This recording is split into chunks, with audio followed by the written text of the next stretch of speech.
Goedenavond en welkom bij Simmer in Friesland. Joet, ben we te gast in Reehoes. En Reehoes is een lief dorpje. Er wonen staan 184 mensen en het ligt in de gemeente Zuidwest-Friesland. Reehoes, dat ligt in de buurt van Teuns, bij Lietsewierum, bij Tjalhuizen. Let ik maar. Gewoon, ten noorden van Snits.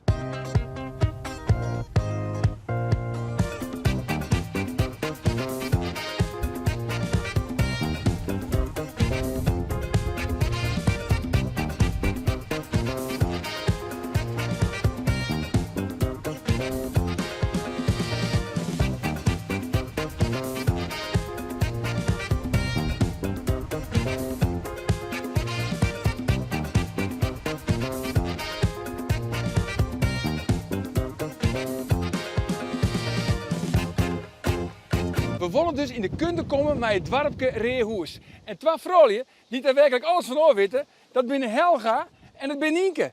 Helga, vertel eens, wat mogen we nou absoluut net missen van Reehoes? Nou, we staan hier aan het begin van Reehuis. Ja? Dus zo zit het zucht om die heen.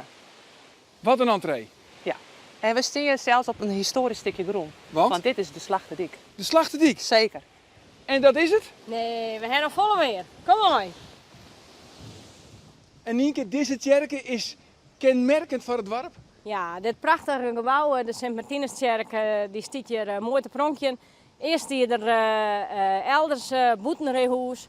En toen is het kerk hier gekomen en daarna is het dorp pas opgebouwd. Dat is prachtig. Ja, en heel apart, de kroeg, die zit niet onder de kerken. Zeker, want ja goed, na de kerkdienst gaan ze altijd even naar de kroeg voor een bakje koffie en een borreltje natuurlijk. Dus gelijk naar de dienst onder drank. Ja, nee, eerst een bakje koffie en dan even een borrel natuurlijk, maar dat is nog steeds zo.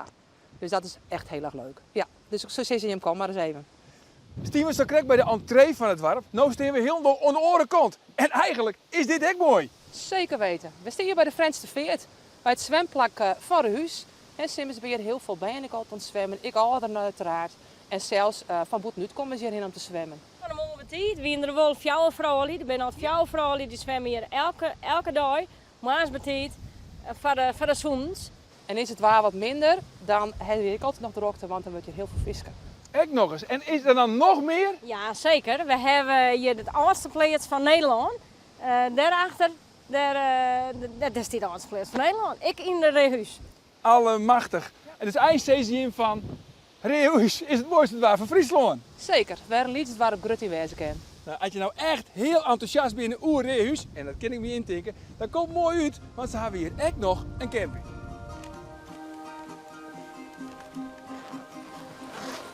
Goedemorgen, broodjes. Goedemorgen, broodjes.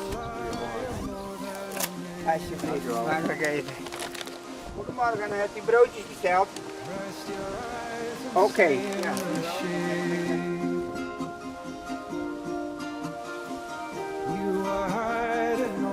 Nee, jullie niet? Dan moeten we nog naar een volgende trouwens. Nou ja, goedemorgen, warme broodjes.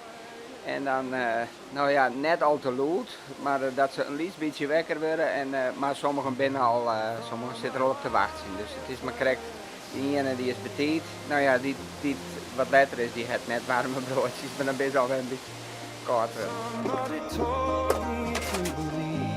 Nou, kijk eens aan. Eet smakelijk. Dankjewel. Hoe smaakt het? Heerlijk. De broodjes zijn lekker. Broodjes zijn prima. Heerlijk.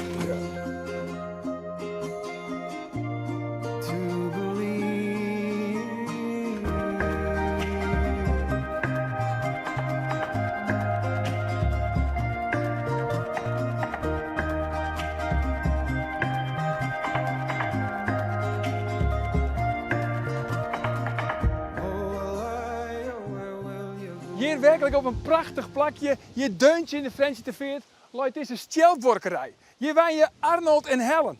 En van de boetekant denk je, het is een gewone workerij. Maar van binnen ziet het er werkelijk heel anders uit. Goedemiddag. Hoi. Prachtige workerij hier. Arnold, dat is de architect. Ja, dat klopt. Deze heeft toch zelf ontworpen? Ja, de boerderij zelf niet, maar de binnenkant wel. Ja, wat, Ja. wat heeft al je dien? Nou, we hebben vooral, wat ons opviel was dat er vooral ontzettend veel ruimte in zat. En dat gevoel, van dat wauwgevoel toen we binnenkwamen voor de eerste keer, dat wilden we eigenlijk behouden. En toch zitten er verschillen in. Dus het voorhuis en het achterhuis, stalgedeelte.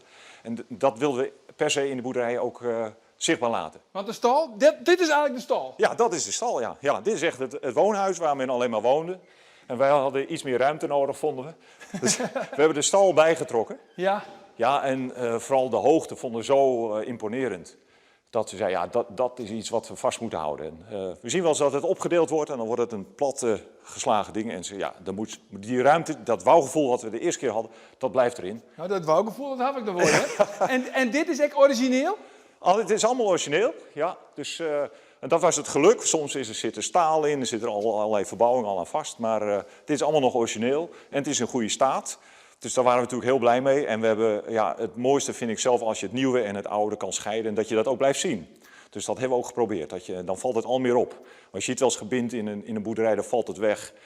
In het stro, in het dak en zo. Maar hier door het wit te maken, dan zie je dat extra goed. Ja. En wat mijn eigen ook gelijk opvalt, dat is die zeecontainer. Ja, dat dacht ik al. Ja, ja dat dacht ik al. Ja, je wil ook niet in een gymzaal wonen. Dus er moet wat andere ruimte in, wat lager worden. Dus als je gewoon op de bank zit, dan moet de hoogte wat beperkt en wat beschut voelen. En toen dacht ik, ja, hoe doen we dat nou precies? En de zeecontainer, we noemen het ook wel spoorwegongeluk. Het lijkt bijna alsof hij erin geschoten is. Die hangt er als een vreemdkörper in.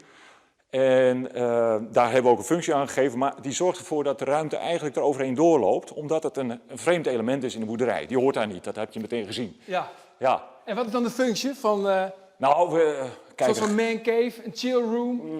ja, er zit nog geen koelkast in en zo, maar het is wel een chillroom. Dus wij kijken daar naar Netflix en films en zo. Ja, die hebben eigen bioscoop, dus dat is echt fantastisch. En voorheen werd er muziek gemaakt, maar dat is nu wat minder. Maar kinderen we waren met z'n vijven, maar die zijn allemaal ergens anders gaan wonen. Dus nu zijn we met z'n tweeën, een beetje te groot is het wel. Maar ja, we kijken nog graag naar tv en vooral films. Ja, wat ik vooral zelf echt heel erg leuk vind van de boetekant, je verwacht je dit eigenlijk niet. Nee. Hoe het eruit ziet van binnen. Ja, dat klopt, ja. Dat is bewust. Nou, de boerderijen zijn natuurlijk, je ziet wel ook dat ze helemaal verbouwd worden. En dan blijft er niet zoveel van het karakter over. En dat hebben we ook geprobeerd te houden. Het enige wat we gedaan hebben is licht ingebracht. Dus zeg maar de patio die we daar gebracht hebben, zitten we trouwens heerlijk in de zon. Want de zon die komt daar langs en uit de wind. Dus dat is helemaal top. Maar dat valt nog mee. Dus als je van de buitenkant kijkt, dan lijkt het bijna alsof het erin hoort. Ja, ik heb je intekend, je komt oorspronkelijk uit Noord-Holland, Ja. bij Alkmaar. Ja. Maar je nooit meer voort uit Reehoes. Nee, nooit meer. Nou, in ieder geval niet meer uit Friesland. Deze plek, dat vinden we helemaal geweldig.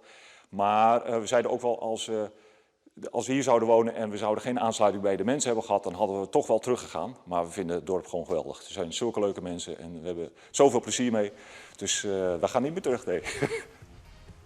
Dit wie, Simmer in Friesland, vanuit een prachtig Reehoes.